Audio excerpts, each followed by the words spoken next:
Bonjour à tous, j'espère que vous allez bien. On se retrouve aujourd'hui pour une nouvelle vidéo, donc j'avais envie de réaliser un petit tirage avec vous des énergies de la semaine à venir sur la thématique des sirènes, ou en tout cas voilà, du monde aquatique, du monde voilà, des océans, de la mer, parce que c'est vrai qu'on arrive tout doucement fin août, on va bientôt rentrer dans la saison automnale et pour moi en fait c'est vraiment la période où je me dis c'est les derniers moments pour pouvoir utiliser ces jeux-là et vraiment en profiter à fond avant de plutôt passer sur la thématique des citrouilles.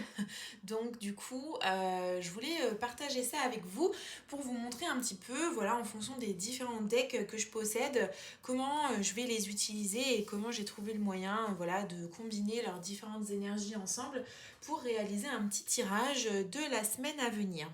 Donc on va utiliser l'oracle des esprits de l'eau de Jasmine Beckett Griffith qui n'est pas récent hein, comme jeu, ça fait un moment déjà qu'il est sorti. Ensuite, on a les messages des sirènes de Karen Kay. J'ai le petit Sea Melodies de Jessica Lee, qui est un tout petit oracle comme ça qui est sorti il y a peu de temps. Je vais également utiliser le très célèbre oracle des océans, donc Atlantis de Marie Beignet. Et enfin, le Mermaid Tarot, comme ceci, de Lisa Robertson. Voilà. Donc, c'est parti. Alors, on va commencer tout d'abord par tirer une carte de l'oracle des esprits de l'eau pour avoir la thématique principale de la semaine à venir.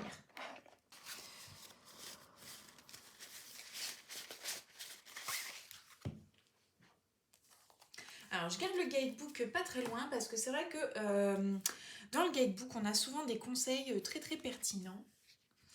Donc, alors là, effectivement, je vais devoir les brasser comme ceci parce qu'elles sont très très très grandes. Alors, quelle est la thématique de la semaine à venir ?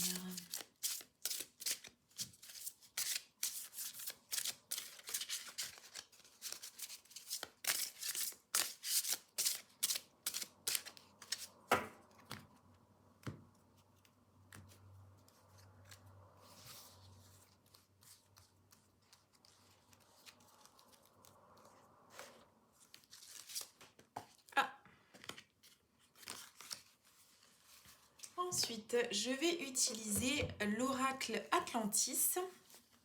Alors celui-ci c'est pareil, il y a énormément de choses complémentaires dans le guidebook, donc je vais le garder de côté sans tout casser.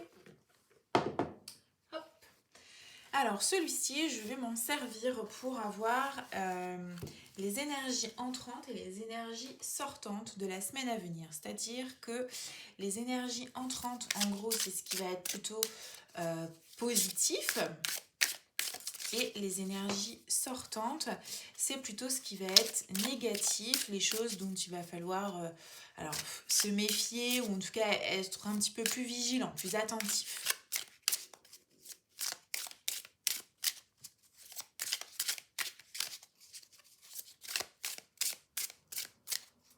Tac.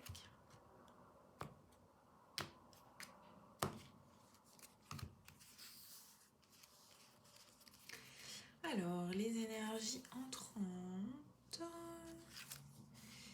et les énergies sortantes.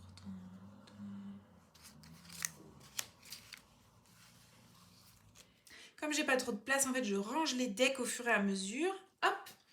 Ensuite, je vais utiliser le Mermaid Tarot pour tirer cette carte, donc une pour chaque jour de la semaine. Donc c'est parti. Hop. Quelles sont les énergies de la semaine à venir? Donc on se concentre bien sur sa question.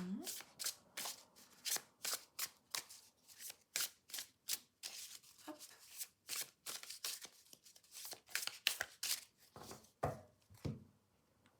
Tac.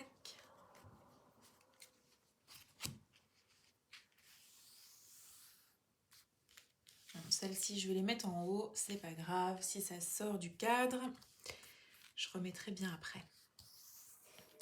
Alors, pour les énergies du lundi.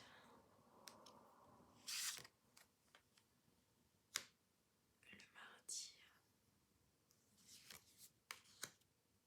Le mercredi.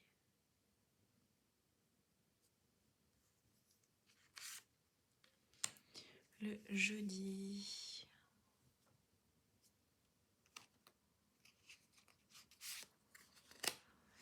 Le vendredi.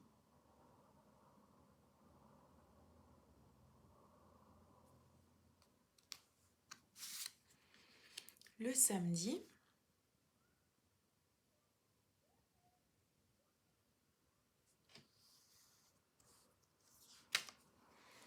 Et enfin le dimanche.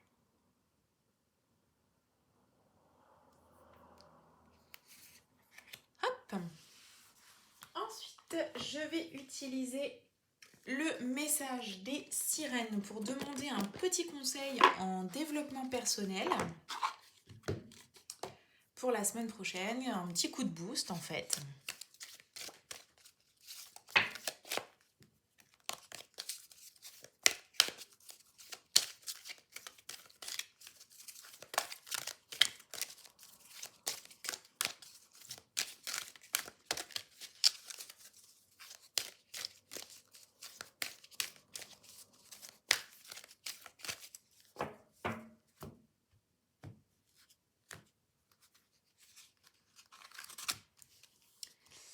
Alors,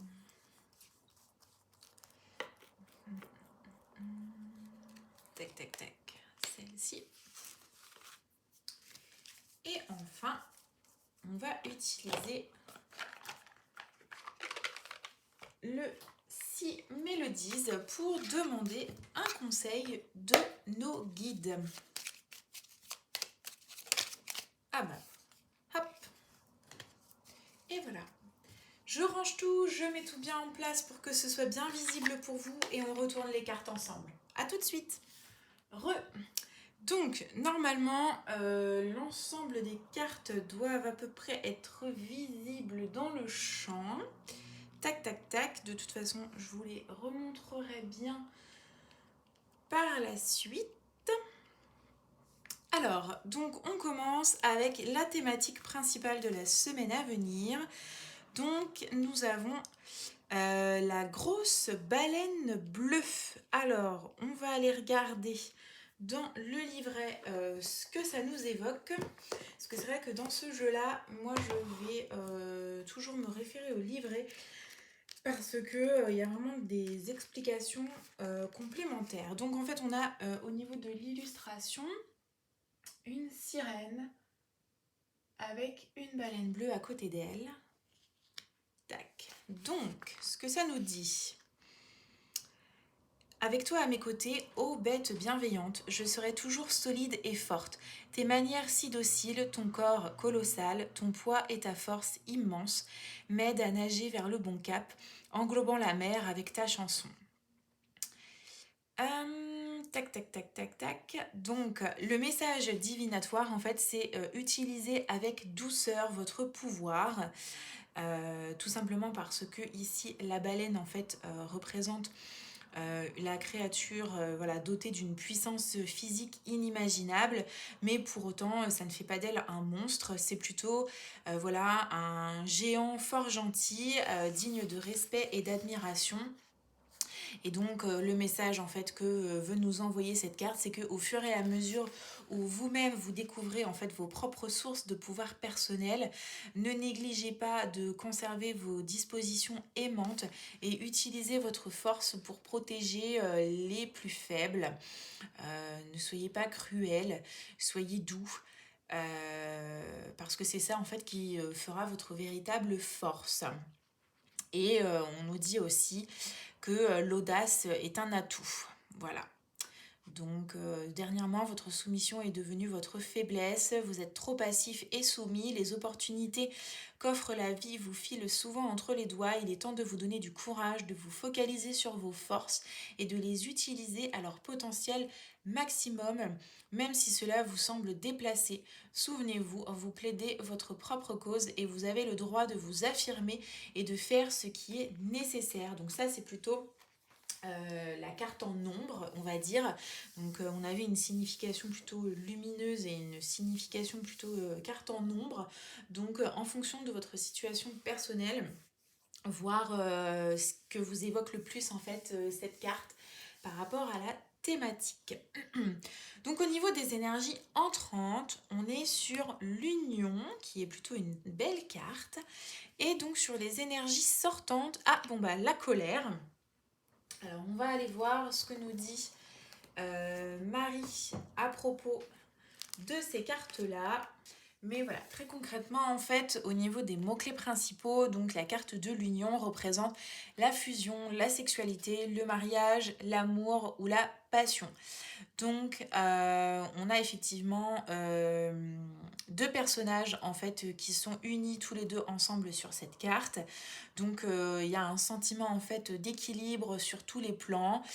Si vous êtes en couple, voilà, le couple avance ensemble, main dans la main, dans la même direction. C'est une carte vraiment très positive qui nous indique en fait que voilà, tout va bien. Il y a une fusion des sentiments, on se sent capable en fait de pouvoir gravir les montagnes, de pouvoir se lancer dans différents projets, etc.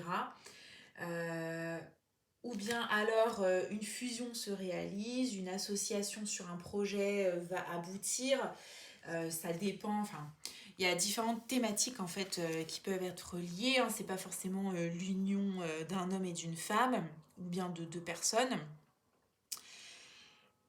Par contre, petite vigilance quand même sur le fait que la fusion ne soit pas non plus trop passionnelle ou trop destructrice. Alors c'est très marrant ce qui est indiqué dans le guidebook. Je suis en train de lire une phrase et du coup j'ai bugué puisque c'est indiqué si en fait cette carte là dans un tirage normalement avec plusieurs cartes de ce jeu, si la carte de l'union se retrouve proche de la carte des baleines, en fait il y a une famille qui se projette et un couple va avoir des enfants. Donc il n'y a pas la carte des baleines de ce jeu qui est sortie, mais pour autant, on a une baleine qui est ici. Donc, j'ai bien envie aussi, pourquoi pas, d'y voir un lien. Et donc, si jamais vous n'êtes pas en couple, ou bien si vous êtes en couple, mais que vous souhaitez aussi avoir quelques informations complémentaires par rapport à l'éveil personnel, donc le message d'éveil personnel lié à cette carte, on parle surtout d'union intérieure, donc son équilibre personnel à différents niveaux, notamment entre le féminin sacré ou le masculin sacré, de façon à pouvoir s'accomplir en fait. Reconnaissance de soi, voilà, le yin et le yang qui forment ce que l'on est. Donc cette carte nous dit que ici il y a vraiment un bon équilibre entre ces deux énergies qui nous habitent. Et c'est également le fait d'être dans une dynamique réceptive, d'écoute, de bienveillance, mais également à la fois d'être dans une phase d'action ou bien de prise de décision. Et si toutefois effectivement c'est pas le cas, cette carte nous invite à travailler justement la semaine prochaine cet équilibre qui est en nous et de développer l'une des deux parties manquantes. Et donc là, la carte de la colère, pas besoin, enfin à mon sens, pas forcément utile d'aller consulter le guidebook puisque cette carte parle d'elle-même, donc au niveau des énergies sortantes. Donc comme je vous disais, les choses auxquelles faire attention, auxquelles être vigilant. Donc la colère, ne pas se laisser emporter par ses émotions, penser que vous êtes fort et bienveillant, comme cette baleine, c'était le message qu'elle voulait nous transmettre tout à l'heure. Et par rapport à cette phase d'union, alors soit rester unis avec votre conjoint ou votre conjointe, ne cédez pas tout de suite au sentiment de la colère qui peut être destructrice, ou des mots malheureux pourraient être prononcés et regrettés par la suite. Voilà, si c'est dans plutôt le cas de l'éveil personnel où on nous disait de trouver l'équilibre justement entre le masculin ou le féminin sacré, eh bien peut-être qu'il y a quelque chose à aller retravailler par rapport à ça. Donc voilà, par rapport au message pour la semaine prochaine, aux grandes énergies. Petit conseil en développement personnel qu'on va regarder tout de suite, donc le contentement. Donc en fait, voilà, cette carte, ce qu'elle va nous dire, c'est finalement d'être satisfait de ce qu'on a accompli, d'être satisfait de ce que l'on a acquis, de développer aussi un sentiment de gratitude, de reconnaissance, savoir se satisfaire de ce que l'on a,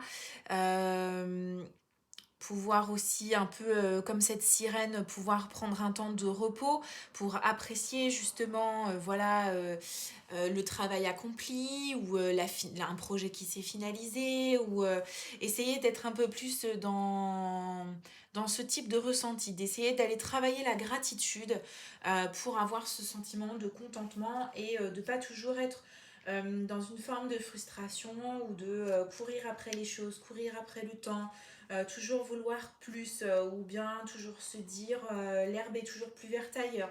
Essayer, voilà, comme je disais, de se satisfaire un peu de ce que l'on a.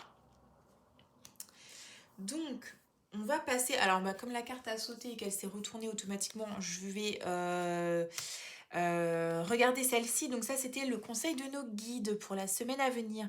Donc ça nous parle de sécurité. Donc en fait, ce que ça nous dit, c'est ne soyez pas trop fiers et n'hésitez pas à retourner en fait sur le rivage. C'est-à-dire ne vous aventurez peut-être pas toujours plus profondément en fait. Alors là, pour reprendre la thématique des sirènes, peut-être pas toujours chercher à aller toujours plus loin vers de nouveaux horizons ou de ne pas toujours aller chercher à s'aventurer toujours dans des eaux plus profondes et plus sombres. N'hésitez pas aussi parfois pour votre propre sécurité, alors physique certes, mais peut-être aussi psychologique, de faire une petite pause et de retourner sur le rivage et de prendre un petit temps d'attente ou bien voilà un petit temps d'observation ou un peu comme cette sirène qui est retournée sur son rivage, de pratiquer un peu la gratitude et d'essayer de retrouver le contentement. Voilà. Et donc ensuite on va passer donc aux énergies pour les journées de la semaine à venir. Alors ça démarre fort, ça démarre donc le lundi avec la carte de la mort. Donc effectivement, cette carte de la mort, qui n'est pas si dramatique que ça, hein, c'est une carte qui parle de changement, de transition, de faire un peu le ménage, de se débarrasser de nouvelles choses pour aller vers du nouveau, de trancher un petit peu, de changer ou de déménager, ou voilà. Donc peut-être voir un petit peu lundi, il y aura peut-être voilà, quelque chose qui va vous appeler par rapport à cette thématique, un besoin de changement, un besoin de transition. La journée du mardi, le roi d'épée. Alors, le roi d'épée, c'est celui qui ordonne et c'est celui qui impose. Donc, il a un petit côté autoritaire en fait. C'est-à-dire que pour cette journée-là, alors moi, ce que je ressens, c'est que cette carte vous représente vous, enfin nous représente nous. Donc voilà, on va peut-être, suite à une phase d'envie de changement ou d'envie de transition sur la journée du lundi, peut-être que le mardi, du coup, en gros, on va se mettre en ordre de marche et on va faire appel plutôt à notre raison, puisque la suite des épées, c'est tout ce qui est de l'ordre de la logique et de la raison, pour voilà, remettre un petit peu les choses en ordre, passer à l'action, dire un petit peu quoi faire et commencer à ordonner un peu les choses. Sur la journée du mercredi. Alors, sur la journée du mercredi, on est sur un 3 d'épée. Alors, le 3 d'épée, traditionnellement, c'est la douleur. Alors, ça peut être des mots durs, ça peut être alors, des blessures ou des ruptures douloureuses. Voilà, mais Bon, si vous êtes dans une phase peut-être amoureuse un petit peu difficile, bon voilà, peut-être que la journée du mercredi, vous ne serez pas au mieux de votre forme. Mais c'est aussi le fait de devoir renoncer, d'être parfois aussi déçu. Donc là, si je fais toujours le lien en fait par rapport à nos 2 précédents jours de la semaine, dès une transition, un changement qui s'amorce le lundi, le mardi, on se met en ordre de marche, on commence voilà, à ordonner, catégoriser les choses, etc. Et le mercredi, peut-être que ça va pas comme on veut, et du coup, il y a de la déception, ou enfin voilà, ça nous saoule en fait, hein, tout simplement. Ou peut-être que du coup, il va y avoir des mots durs échangés voilà, avec une personne, un collègue de travail, un membre de la famille, un ami, que sais-je. Donc voilà pour ce qui est des énergies du mercredi. Donc le jeudi. Oh tiens, la carte est sortie, retournée. Pourtant, j'avais pas fait de mélange endroit-envers. Donc là, on est sur un as de bâton. Alors l'as de bâton, du coup, quand il sort à l'envers, il n'est pas aussi positif forcément que dans l'autre sens. Donc là, au contraire, c'est plutôt dans l'état d'esprit que va y pas y avoir d'étincelle en fait. Il n'y a pas d'envie, on n'est pas motivé, il y a un manque d'énergie, ça peut aussi être un sentiment d'impuissance. Donc effectivement, on est toujours un peu on est dans une mauvaise, enfin c'est pas une très bonne lancée, hein, ce début de semaine. Espérons qu'après ça aille mieux sur la fin de la semaine. Mais voilà, peut-être qu'effectivement, hein, toujours dans la même continuité, il y a une transition qui s'amorce, on a envie de faire plein de choses, ça marche pas comme on veut, et puis du coup ici, c'est la démotivation. Ouais, voilà, sentiment d'impuissance et plus l'envie, pas motivé, il n'y a pas d'étincelle, ça se fait pas, ça va pas comme on veut, quoi. Ensuite, décidément encore une carte retournée. Donc lundi, mardi, mercredi, jeudi. Donc là, vendredi, le 5 de denier retourné. Donc le 5 de denier retourné, lui, ce qu'il nous dit. Alors traditionnellement, le 5 de denier, c'est plutôt la carte du manque, avec des difficultés matérielles, des choses comme ça. Et donc forcément, lorsque cette carte est à l'envers, on est plutôt sur une signification contraire. Donc là, finalement, c'est plutôt, ça peut être une bonne chose. Donc c'est, disons, la fin d'une période creuse, on va dire, la fin d'une période de vache maigre, où si vous aviez des difficultés matérielles ou financières, elles vont se résoudre. Vous n'allez plus forcément tout le temps être dans la demande, ou vous n'allez plus forcément être dans un sentiment de manque. Alors après, si vous étiez en recherche d'emploi, peut-être que ce que vous allez trouver, c'est simplement un petit boulot ou quelque chose qui sera payé au SMIC, mais c'est toujours mieux que rien. Donc voilà, par rapport à cette énergie. Donc voilà, ou ça peut être toujours dans notre continuité, finalement, résolution de difficultés matérielles. Donc si votre projet n'avançait pas comme vous le vouliez, au moins sur le plan matériel, c'est possible qu'il y ait des choses en fait qui se débloquent avec ce 5 de denier. La journée du samedi, c'est une belle journée avec une reine de denier. Donc la reine de denier, elle, on est plutôt en fait sur ce qui va être de l'ordre du pratique, du confortable. C'est une personne qui tient bien sa maison, qui s'occupe de son intérieur, qui s'occupe également des siens, de sa famille. Donc peut-être qu'effectivement, après cette semaine, ce début de semaine un petit peu compliqué, le vendredi, on est plutôt sur une situation qui va se débloquer. Donc voilà, peut-être qu'il y a un besoin justement pour le week-end, en tout cas la journée du samedi, d'être plutôt chez soi, proche des siens, de s'occuper un peu de son intérieur, de sa famille, de coucouner les siens. Voilà, c'est un peu ça l'énergie aussi de la reine de denier, de se retrouver dans son confort. Et enfin, la journée du dimanche, je pense qu'elle ne ressort pas. On termine bien cette semaine Ça ne ressort pas, je pense, dans le chant, mais on est sur un 3 de coupe. Donc là, le 3 de coupe, c'est la joie, la fête, la célébration, la bonne humeur. Bien souvent, c'est se retrouver aussi à plusieurs. Donc là, peut-être que du coup, vous allez vous dire, allez, le dimanche, on fait un repas en famille avec des amis, on organise un petit barbecue, on fait quelque chose, ou bien peut-être qu'il y a un événement à fêter. Ça peut aussi représenter un mariage, un anniversaire, enfin n'importe quel type de fête voilà, particulière. Donc on est sur voilà, une très belle énergie du 3 de coupe avec de très belles émotions de joie et de bonheur qui vont vous emplir pour terminer vraiment la semaine sur une très bonne note. Hop, tac, tac, tac, je remets toutes les choses un petit peu comme ça pour que vous puissiez voir globalement les différentes cartes. Donc voilà pour ce petit tirage des énergies de la semaine à venir. J'espère que ça vous parle, que ça vous a plu, que ça vous donne aussi des idées de tirage que l'on peut réaliser avec différents jeux. Les différents decks voilà, qu'on peut combiner ensemble. Moi je trouve que cela, tant par les graphismes que par les énergies, ils se répondent très très bien. Après, vous n'êtes pas obligé comme moi de sortir plusieurs decks. Vous pouvez en prendre seulement un, deux, trois maximum. Ça, c'est au choix. Donc voilà, j'espère que ça vous aura plu et je vous dis à bientôt pour une prochaine vidéo.